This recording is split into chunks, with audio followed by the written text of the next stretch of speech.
Australian business groups are hoping tonight's budget contains policies which will make investing here more attractive. This would require drastic changes to our tax laws, cutting red tape, streamlining approvals processes and providing energy policy certainty. Ross Greenwood recorded this special pre-budget panel with Brand Black from the BCA, Inez Willox from AI Group and Andrew McKellar from ACCI. Brand Black, I want to start with you and basically go to this budget. Many of your members, bigger companies in Australia, are willingly choosing to invest their capital in America, where they're getting cheaper energy, they're getting potentially cheaper labour, and they're getting a better return on their shareholders' money in America than in Australia. Should this budget tonight try and address some of those issues? Well, I think it's important to look at the context for what we're seeing in the United States. There are a lot of announcements that are being made, but one thing that is crystal clear is that the administration is intent on driving a much more productivity-focused, a much more competitiveness-focused agenda throughout the United States. But that's not working. Australia is at the very bottom of competitive tables. You know this. Our standard of living in Australia in the past 10 years is at the bottom of the OECD tables. You've actually got productivity, which has basically gone backwards, has now just finally ticked up a little bit. So the government might be focused on that, but is it actually doing anything about it? Well, Ross, the Treasurer just a couple of weeks ago said one of the big tasks that they have is to reinvigorate the private sector, get the private sector moving again, recognising it is the engine room of the economy. And that is one of the big tests for tonight's budget. But isn't that a strange thing to say for a government that has centralised massively, hired public servants, put in the future made in Australia, basically intervened almost at every step, and now all of a sudden it's a free enterprise government? It seems at odds with the whole message over the past 2 years. We're going to find out tonight if they are a free enterprise government, or are we going to get more of the same? More government spending, more bigger government, more government intervention. What's your bet? Well, we hope. We can only hope. What's your bet, though? My bet is we're going to be disappointed tonight. Right, OK. Here we are, just a couple of weeks out from an election. This is going to be an election budget more than anything else. Get more of the same, more little handouts here and there, a bit here and there to try to assuage different constituencies.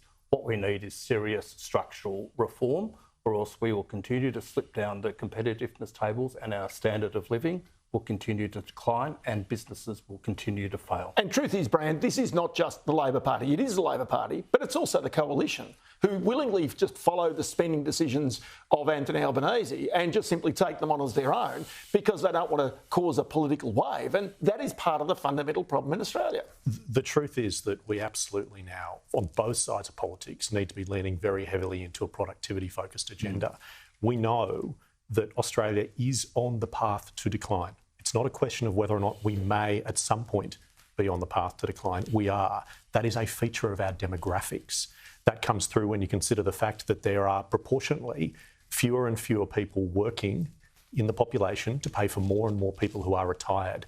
The only way that we can address that is by growing the size of the pie, and that means getting very competitive on how we drive more productivity through our economy. And going back to my point, with more companies investing more money overseas and not in Australia, there is actually fewer businesses that are the powerhouse of it. I want to go to you, though, Andrew McKellar, because many of your members, businesses, are actually based in Australia. They don't have the choice to go overseas. They're kind of stuck here.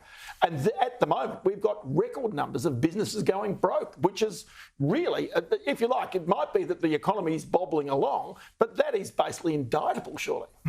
Oh, Ross, that's right. I mean, I think from our point of view, we have very tapered expectations about what we will see in the budget tonight. We would like to see a hint of strategy, as I think Innes and Brand have suggested. We do need to have an eye for the medium to long term.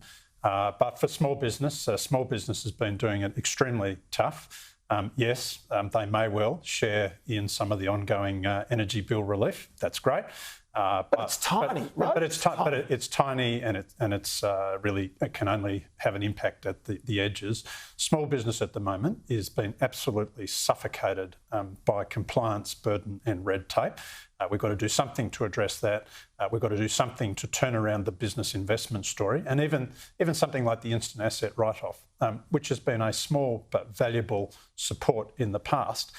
The government still has not passed its legislation, its measure from last budget, let alone to announce that they're going to renew it in this budget. I think... So that's funny. They haven't even actually got it through legislation. From the last budget. It's actually due to expire on June 30 this year. Absolutely. So, I mean, that's crazy. I mean, honestly, that is hopeless. Government has got to get its act together. If you're going to have policy measures like that, get it in, get it passed, give business some certainty, then you can start to plan, then you can start to invest. If you can't even do that, then really that's you're not even getting off the starting blocks from the point of view of small business. So, Innes, I want to go back to one point.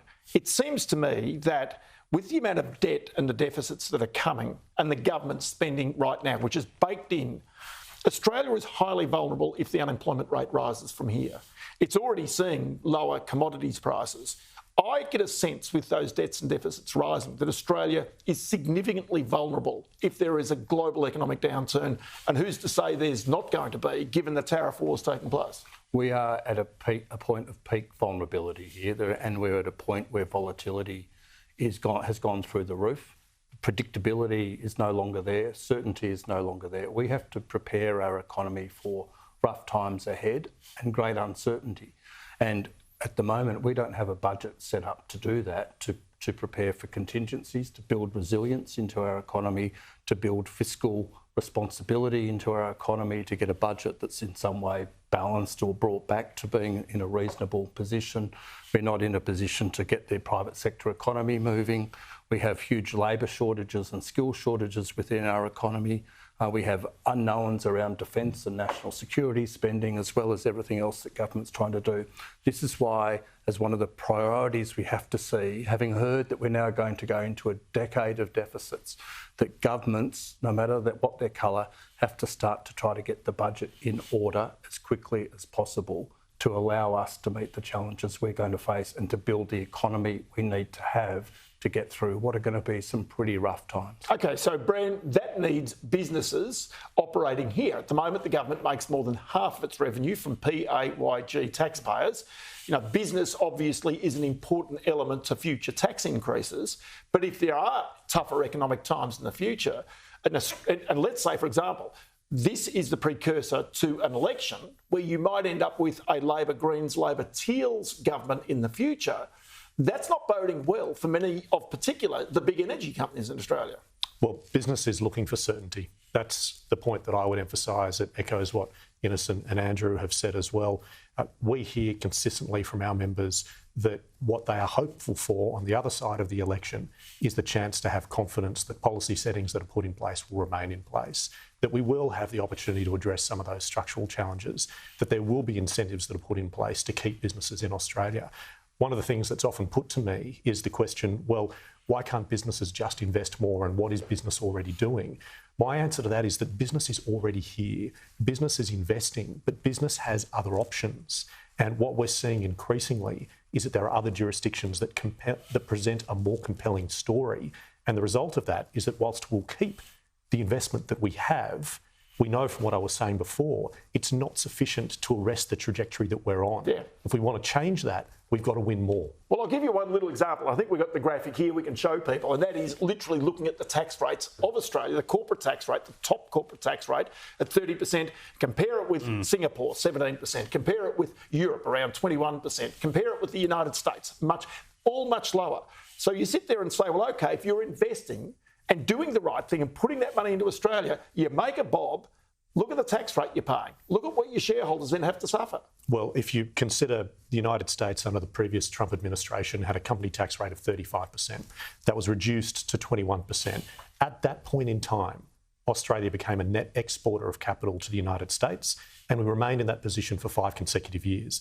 The last time before then that we'd been a net exporter of capital for 5 consecutive years was in 1912. So this stuff matters. It genuinely matters to investment decisions. To your point in terms of company tax rates, we've got the third least competitive company tax rate in the OECD. We are ahead of only Portugal and Colombia. What that says to me is that every other country has figured out that having a competitive company tax rate affects their ability to win investment. Now, to be fair, the smaller businesses, we're talking about business with revenues under $50 million, basically have a tax rate of 25%. But even that is not competitive with what's taking place around the world. This is, again, the flight of capital, the competition for capital. And what we're really talking here is whether Australia, known for its competition in sport, is actually competitive when it comes to taxes, to energy policy, to industrial relations policy, and whether that means that your members are confident to invest more money.